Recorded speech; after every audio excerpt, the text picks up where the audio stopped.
Hey, what's going on, everyone? It's Kyle Henderson of BamaInsider.com. You're about to listen to the SEC teleconference with Nick Saban and Ed Orgeron.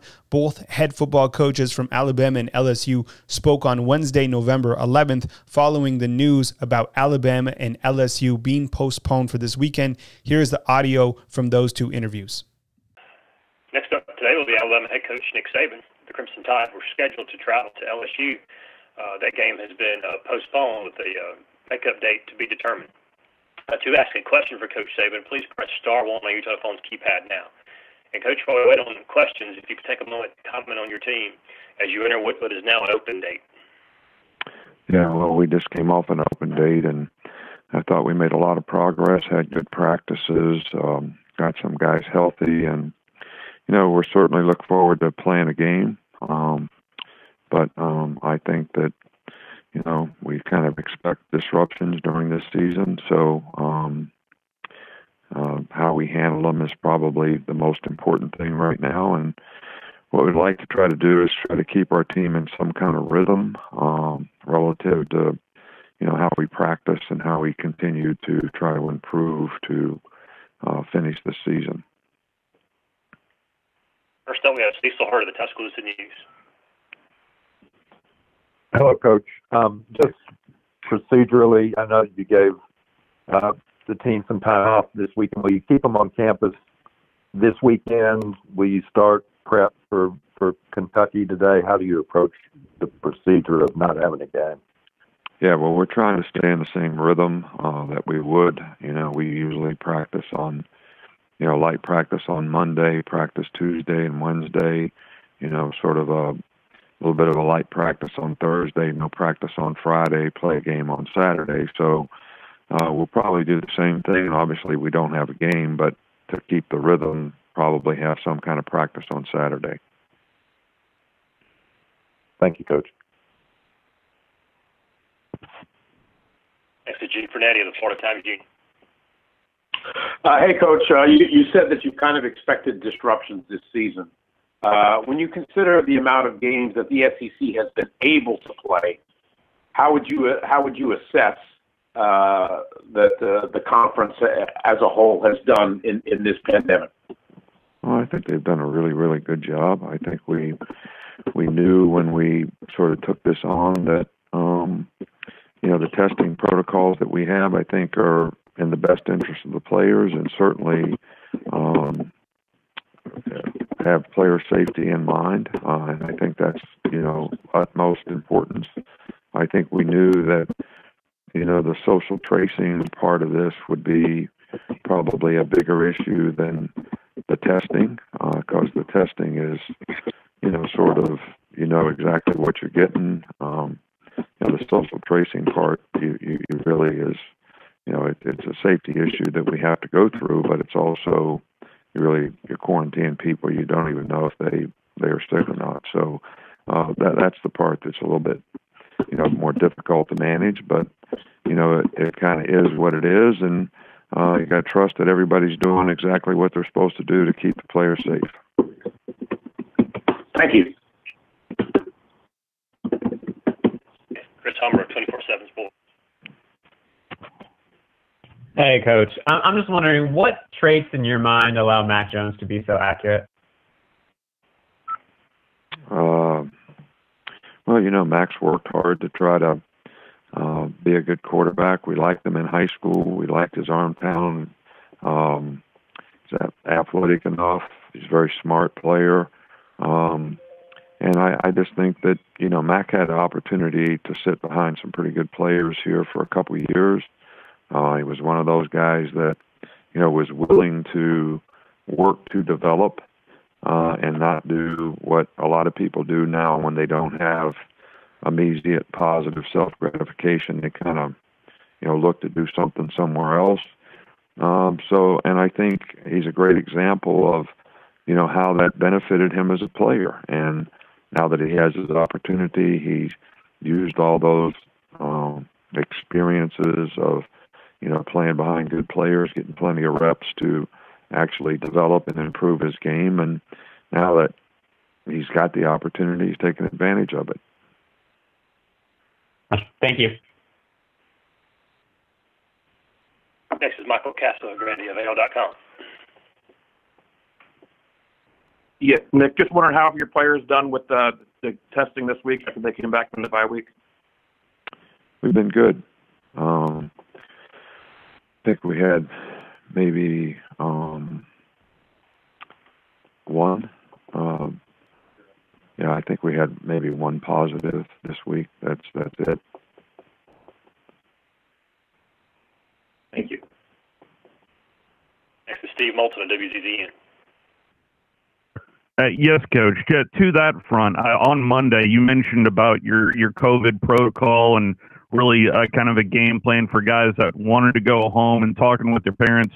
I'm wondering how that plan kind of formulated, because that was awfully detail-oriented, Coach. Well, we have a great medical staff here. I think they do a really good job, and I think we all try to have foresight in what can happen. And everybody trusts their family. I trust my family. But nobody knows where Uncle Tommy's been either. So, you have to still be careful. So that's why we try to do the best possible educational program. I mean, the options were is don't let the players go anyplace, which is really kind of a punishment. Most of the guys wanted to go see their family. So, I can't verify that we didn't have somebody go someplace that they weren't supposed to go. But if they did, we'll certainly confront them with why they didn't do what we asked them to do. Because if a player did that, he actually doesn't just put himself at risk. He's putting his teammates at risk when he comes back and everybody else. And that's the one thing that our players have been pretty good about so far this year. And, Coach, I was wondering if there was an update injury-wise on LeBron Ray. Yeah, he's starting to practice. This is the type of thing that, he needs to develop confidence in. But he's making good progress. Thank you, Coach. It's going to be all for today, Coach. Thank you. Yeah, I think our team has handled this week very well. At the beginning of the week, we were moved on to Arkansas. We didn't think the Alabama game would happen. Then we kind of thought maybe it could happen, so we went back to Alabama. And then we found out yesterday for sure we wasn't playing. But I want to commend the SEC for doing the right thing for the safety of our players. We always knew the season would be unlike any other. But the SEC is prepared, and we look forward to the rescheduling of the game against Alabama. We want to play Alabama. It's a great rivalry for us. They're a great football team, and we want to accept that challenge. We're going to start to work on Arkansas today. We'll have a first down day on Arkansas and a third down day on Arkansas tomorrow. Our guys will have an open day weekend, and then hopefully the schedule stays the same to what we play in Arkansas next week, and we'll be ready to play. We'll begin with Jock Doucette of WFB. Hey, Coach. Good morning. Morning, Jock. Coach, there were some reports that the latest COVID outbreak happened at a Halloween party. I don't know if that's true or not. Do you know if that's true? And would that upset you, or is it just unrealistic to ask college kids not to socialize? No, I know nothing of that, Jock. And to be honest with you, most of our guys that are out of through quarantine, contact tracing. So I didn't hear that. I heard it, but not from any of our players. But I can't ask them. And obviously, I told them yesterday that if that is going on, I don't want them at any parties. We have a rule: no bars during the season, no bar rooms during the season. So, I think guys are going to want to go to parties, but they got to be careful. And Coach, what's your confidence that you are playing Arkansas next weekend and this thing doesn't get moved around again to try to, make everything work to have you play Alabama? Yeah, and listen, we want to play Alabama, so whatever happens, we're going to be ready to play. And I understand Greg Sankey's position. This is a fluid deal.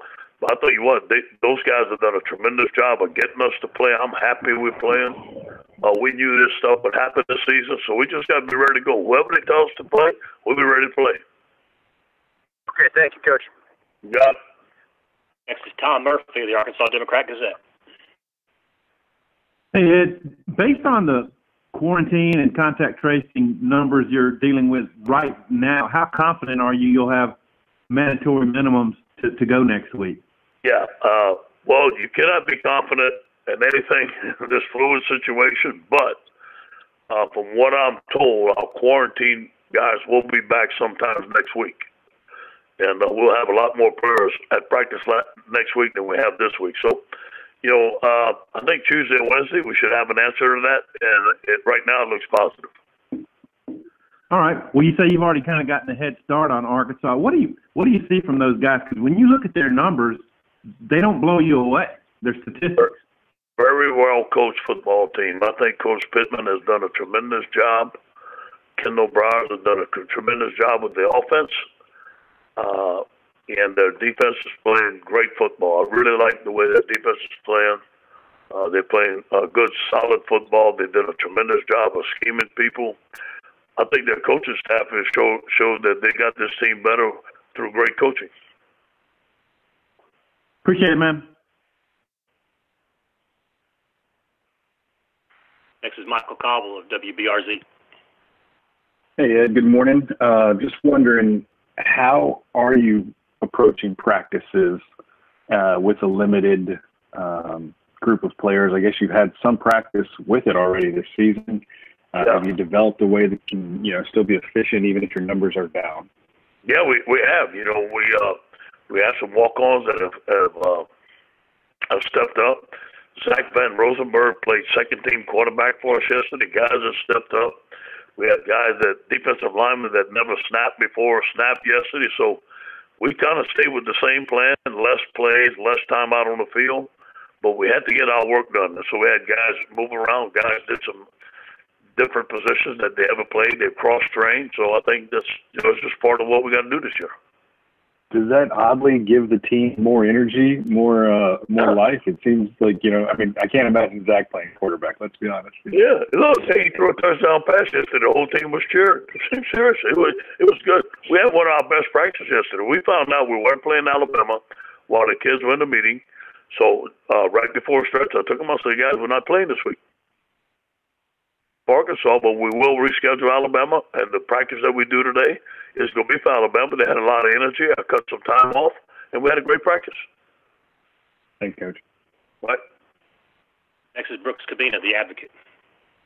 And Ed, following up on kind of some of the practice routine, I mean, what with the players that are out in quarantine, especially high contributors, maybe starters, what are they doing in the time since, and how much does that? I don't know if they don't come back until next week. How do they prepare for Arkansas in that way? Yeah, well, they all have Zoom meetings, okay, and they're able to work out by themselves in special groups. They can run and work out and live. They can't be at practice, and that's what we're doing. Okay.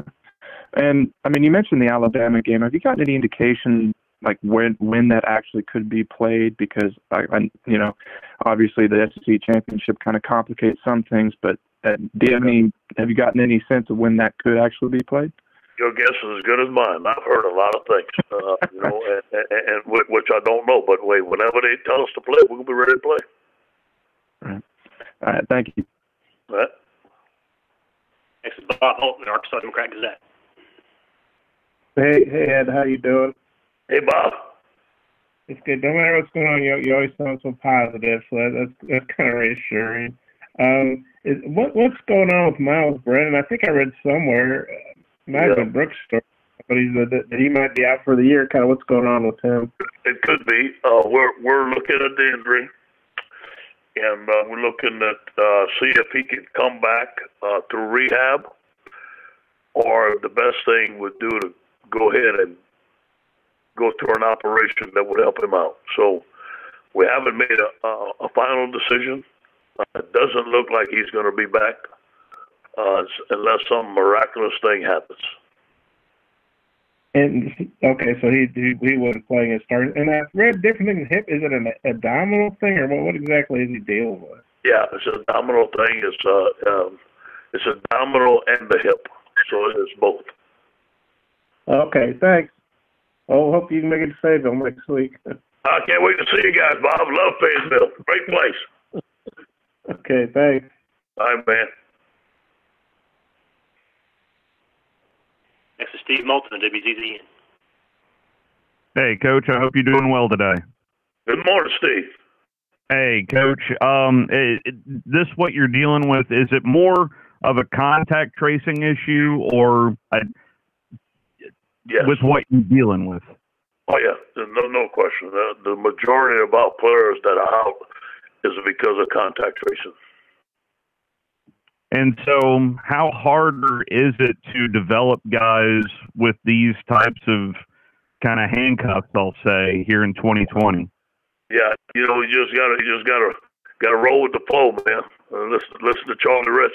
Keep on rolling with the flow. Just gotta keep on going, man. And but the thing is we have a next man up there. Next man up. We don't blink. And guys have stepped up. I mean, I thought Zach Rosenberg playing second team quarterback, defensive linemen snapping, young guys getting more reps. So it's an opportunity for guys to grow. Thank you, Coach. All right.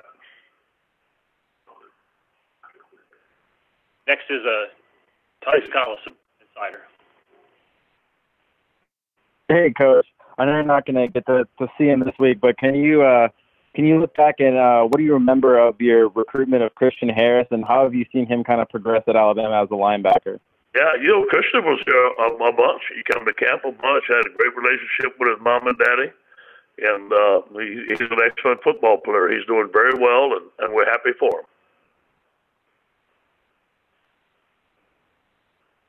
him. Thank you, Coach.